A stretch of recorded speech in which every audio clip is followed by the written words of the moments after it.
So nice to speak with you. So your character comes in at a key moment in Reef's journey. So in your own life, I'm curious, is there a person who offered you perspective when you needed it most, similar to your character? So many people. My therapist, Jennifer Burton Flyer, has been really important in my life over the past 10 years. She's been like just understanding how trauma works in the nervous system and like how um, just like so much of what's happened in my life is like neurochemistry and just that like there's nothing wrong with me. This is just like our body's like response to like stress, to feeling unsafe, and kind of reframing my life and reframing my experiences. Because all another therapist taught me that the only things that we can control are our perspective and our behavior. I can't like read people's minds. I can't make people do something or think something about me. I can only control what I do and then how I frame my experience. So my therapist and wonderful writers like Brene Brown and Bell Hooks and the woman who wrote "It's Not Me" about narcissism, and like Robert Norwood, who wrote "Women Who Love Too Much," and Melanie Beattie, who wrote "Language of Letting Go" and "Codependent No More." All of these, like so many different writers and then therapists have really been important in me growing and evolving, and like and teachers, acting coaches, Brad Calcaterra, my current acting coach, Kimberly Harris. Yeah, yeah. Awesome. No, that's amazing. So the story leans into dealing with things left unresolved, and your character kind of steps in to like help with this resolution. Are you someone who prefers to handle things right away, kind of like your character, or give it some time, come back to it?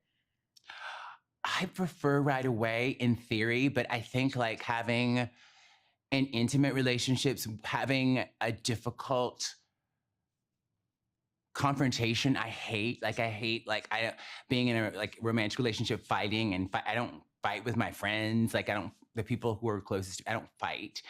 So I prefer in theory to get things done right away, but then I think like the reality is that things have lingered in the closest relationships in my life, and like because I've been afraid of rocking the boat, I want everything to be agreeable, and it's not always going to be agreeable. So yeah, I think like there's an ideal, but then I think in practice, like I put things off because I'm afraid, and I hate confrontation, and I think that's why I'm an actor, because I get to like I've really got, I mean, re-tapping into my anger, and I don't feel like I'm allowed to have that in real life. And so I've been allowing myself that, at least interpersonally in therapy, by myself. And then I get to be angry and with the characters I play. So, yeah.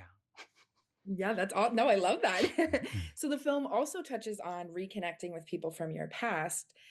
Have you ever found yourself in a similar position as Reef of having to either want to reconnect with people in your past or have to reconnect with people in your past? I have. I don't know if this story made it to my book. Yeah, when I was in God, when I was in like in the 90s and 2000s, I definitely like wanted to reconnect with like some people from high school. And like there were a couple of, I only really had two friends in high school, Katie and Deborah.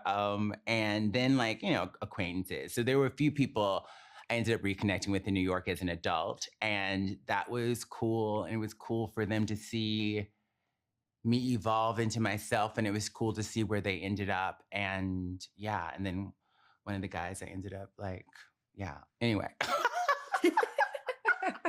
We've all been there. Thank you You so have much your for high your school time. crushes, and it's like, sometimes you don't, you know, later on you get to like, Well, thank you so much for your time. I really appreciate it, and I appreciate all your answers and your vulnerability. So thank you so thank much. you. I appreciate it. Have a good one. Hmm.